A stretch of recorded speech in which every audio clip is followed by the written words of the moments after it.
اعوذ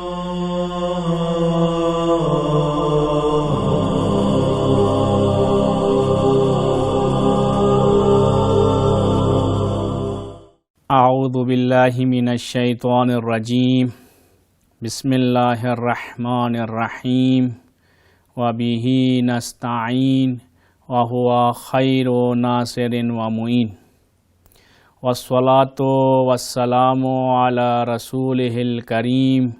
وآلہ الاطہار رب اشرح لی صدری ویسر لی امری واحلل عقدۃ من لسانی یفقہوا قولی۔ مومنین کرام، جیسا کہ آپ کے علم میں ہے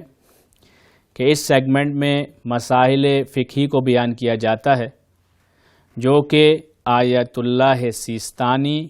اور آیت اللہ خامنائی کے فتاوی کے مطابق ہوتے ہیں۔ لہٰذا وہ مومنین کرام جو کسی اور مرجع کی تقلید کرتے ہیں، ان مسائل پر عمل کرنے سے پہلے اپنے مرجع کا فتویٰ ضرور معلوم کر لیں۔ کل آپ کی خدمت میں بالکل بیسک ٹرمنالوجیز جو فقہ کی ہے،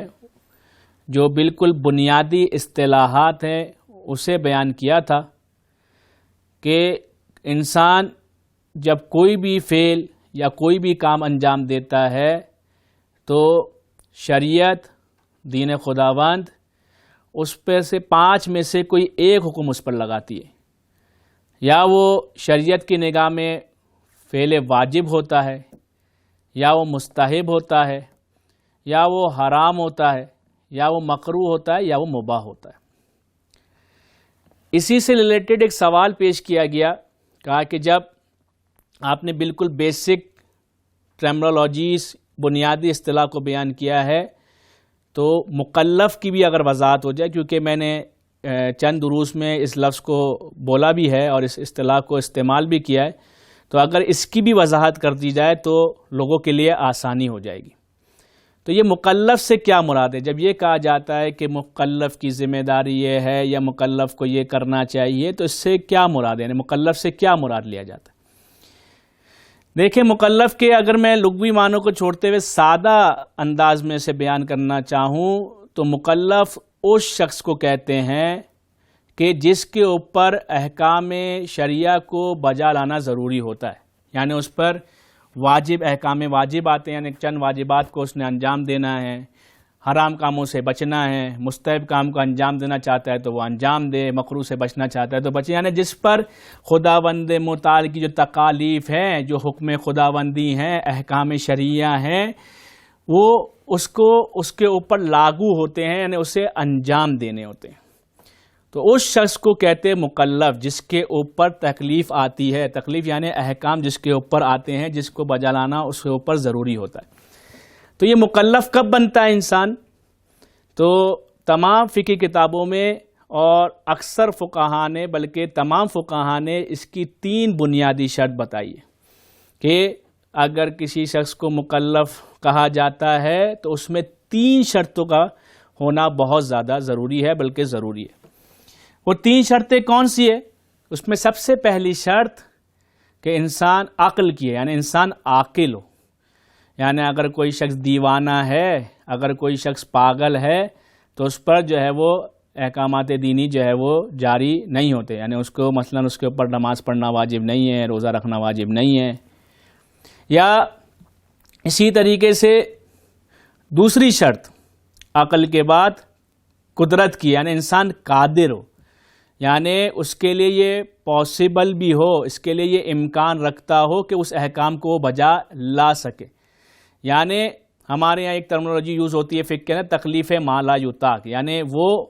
تکلیف یا وہ احکام جو انسان کے بس میں نہیں ہے، انسان کی طاقت میں نہیں، یعنی خداوند متعال کبھی بھی انسان کو کوئی ایسا حکم یا ایسا احکام نہیں دیتا جو اس کو انجام دینا انسان کے بس میں نہ ہو۔ اگر ایک ایسا حکم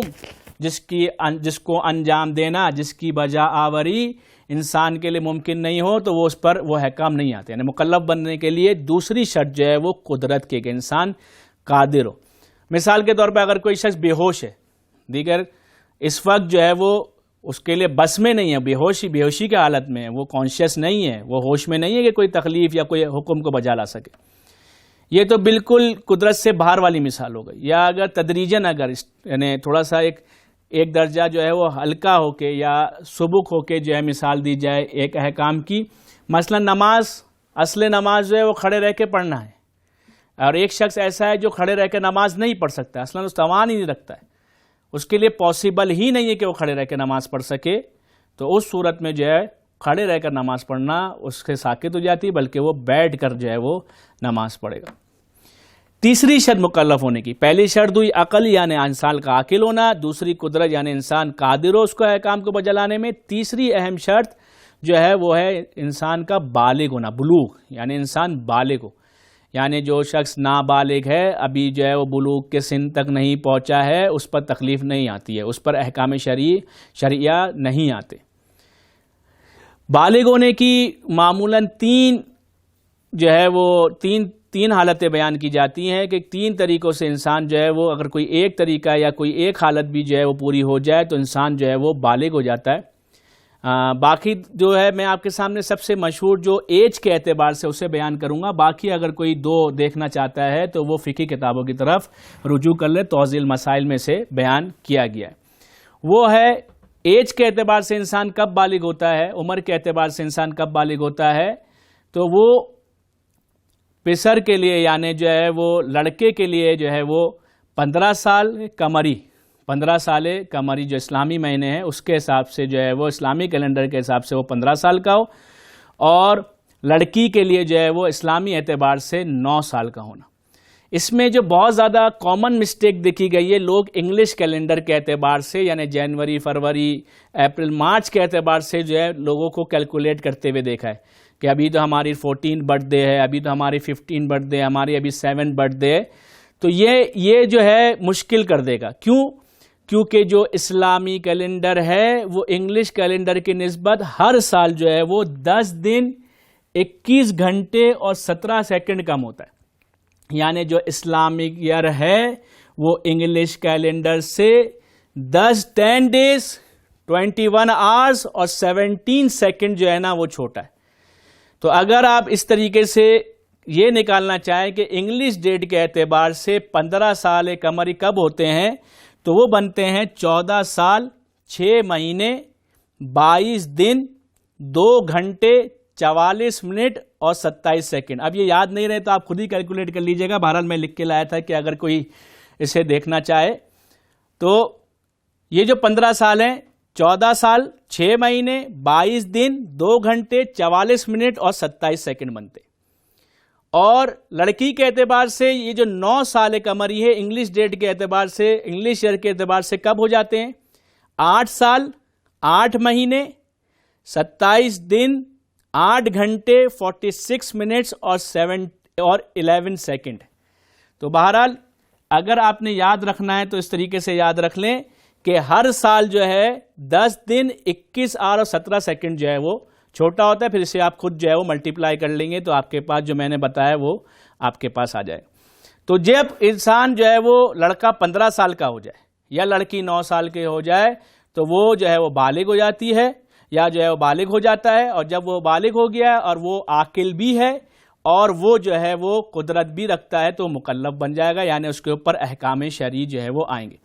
یہاں پر ایک مختصر سا مسئلہ بھی بیان کرتا چلوں کہ مکلف پر یعنی جو شخص بالغ بھی ہے، عاقل بھی ہے اور قدرت بھی رکھتا ہے اور اب اس کے اوپر احکام شرعی بھی آ رہے ہیں، تو مکلف کے اوپر واجب ہے ان احکامات کا سیکھنا جو اسے روزمرہ کی زندگی میں پیش آنے والے. مثلا ابھی ماہ مبارک رمضان ہے، ہر مکلف جو اس ماہ مبارک رمضان میں مکلف ہے اور اس کے اوپر روزہ رکھنا واجب ہے، تو روزے کے وہ مسائل جو اسے درپیش ہے وہ سیکھنا واجب ہے. یا اسی طریقے سے کوئی بزنس مین ہے، کوئی تاجر ہے، تو اس کے لیے ضروری ہے جو ہے وہ کس طریقے سے خرید و فروخت کے معاملات شریعت نے بتائے، کون سے معاملات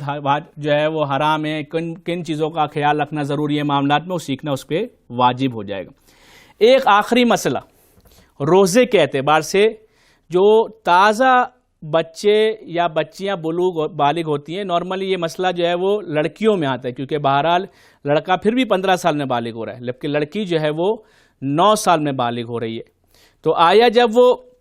لڑکی 9 سال میں بالغ ہو رہی ہیں تو بعض بچے بہت جسمانی طور پر جو ہے وہ بہت زیادہ ضعیف ہوتے ہیں یا ان میں توان نہیں ہوتی، تو کیا جب وہ 9 سال کی ہو گئی ہیں، جب عاقل بھی ہیں اور بازار قدرت بھی رکھتی ہیں، تو کیا اب بھی ان کو جو ہے وہ روزہ رکھنا ہے یا کوئی صورت ہے کہ وہ روزہ چھوڑ سکتی ہیں؟ تو جس میں آیت اللہ سیستانی اور آیت اللہ خامنائی دونوں کا ایک ہی مسئلہ ہے، اور وہ یہ کہتے ہیں کہ صرف لینینسی کرنا، بے توجہی اور بہت لائٹ لینا، ابھی تو بچہ ہے، ابھی اس کی عمر ہی کیا ہے، بعد میں رکھ لے گا اور فلاں، اس اعتبار سے جو ہے اگر کوئی روزہ چھوڑے تو وہ روزہ نہیں چھوڑ سکتا ہے، بلکہ اگر وہ اس طریقے سے جان بوجھ کے بغیر شرعی عذر کے، بغیر جو ہے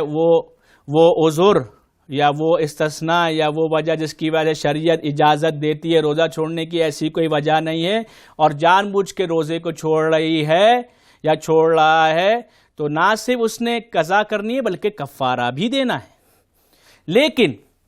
ایک لڑکا یا ایک لڑکی جو تازہ بالغ ہوئی ہے یا بالغ ہوا ہے اور اب اس کے لیے روزہ رکھنا پاسبل نہیں، کیوں پاسبل نہیں ہے؟ یا تو اس کو یقین ہے کہ اگر وہ روزہ رکھے گا تو اس کے لیے روزہ ضرری ہو جائے گا، یعنی ایسا نقصان جو عام طور پر برداشت نہیں کیا جاتا، یا اس کے لیے خوف ضرر ہے، اور اس کا جو یہ خوف ضرر کا احتمال عقلائی ہے، یعنی اگر کسی عاقل شخص کے سامنے یہ پاسبلٹی رکھی جائے، یہ احتمال رکھا جائے، تو وہ اس کو اہمیت دے گا، اس کو سیریس لے گا، تو اس صورت میں تو وہ روزہ چھوڑ سکتے ہیں کیونکہ اس کے لیے یہ ضرری ہو گیا۔ لیکن ایک اور صورت ایسی ہے کہ جس میں اسے پتہ ہے، نہ یقین ہے کہ ضرر ہوگا، نہ اسے یہ احتمال ہے کہ اس کے لیے روزہ ضرر ہے، لیکن بہت زیادہ مشقت کا باعث ہے، یعنی بہت زیادہ مشقت ایسی جو عام طور پر نہیں اٹھائی جاتی، یعنی بہت سخت ہو جائے گا، روزے لمبے ہیں یا گرمی بہت زیادہ ہے اور یہ بچی ہے، جسم میں اتنی طاقت نہیں ہے، تو پہلے مرحلے میں مجتہدین کرام کہتے ہیں کہ مثلا اچھی طریقے سے سحری کھلائی جا سکے، یا کوئی مثلا ایسی جو ہے وہ دوائی یا کچھ ایسی دی جا سکے کہ جس سے وہ اپنی باڈی کو طاقت دے دے اور اس کے لیے پاسبل ہو جائے روزہ رکھنا، تو یہ سب چیزیں ضروری ہو جائیں گی، یعنی انسان جو ہے وہ اچھی طریقے سے کھائے، اچھی طریقے سے پیے، اگر کوئی دوائی لے سکتی ہے طاقت کی تو وہ لے، اور اپنے آپ کو اس قابل بنائے کہ وہ روزہ رکھ سکے، یہاں تو پھر یہ کرنا پڑے گا۔ لیکن پتہ ہے کہ یہ بھی ممکن نہیں ہے، یعنی واقعاً اس کے لیے روزہ پورا کرنا بہت مشکل ہے، تو اس صورت میں آیت اللہ سیستانی اور آیت اللہ خامنائی دونوں یہ فرماتے ہیں کہ وہ روزے کی نیت کرے گی، یا نیت کرے گا اور وہ روزہ رکھے گا، اور جب ایک ٹائم وہ آئے گا کہ اب اس کے لیے روزہ رکھنا ممکن نہیں ہوگا، اب اس سے برداشت سے قابل نہیں ہے، تو اس وقت اس کے لیے افطار کرنا، روزہ کھولنا جو ہے وہ جائز ہو جائے گا۔ لیکن اس صورت پہ دونوں آیت اللہ سیستانی اور آیت اللہ خامنائی احتیاط واجب کی بنا پر کہتے ہیں کہ وہ اتنا ہی کھا اور پی سکتا یا سکتی ہے کہ جس سے اس کا حرج، یعنی جو مشقت شدید ہے جو عام طور پر برداشت نہیں کی جاتی، وہ ختم ہو جائے، بس اتنا کھا سکے گا، پھر باقی جو ٹائم بچ جائے گا اس میں دوبارہ وہ امساک کرے گا، یعنی ہر وہ کام جس سے روزہ باطل ہوتا ہے اس سے پرہیز کرے گا، اور بعد میں اس کی جو ہے وہ قضا بھی کرے گا۔ وصلی اللہ علی محمد وآلہ الاطہار۔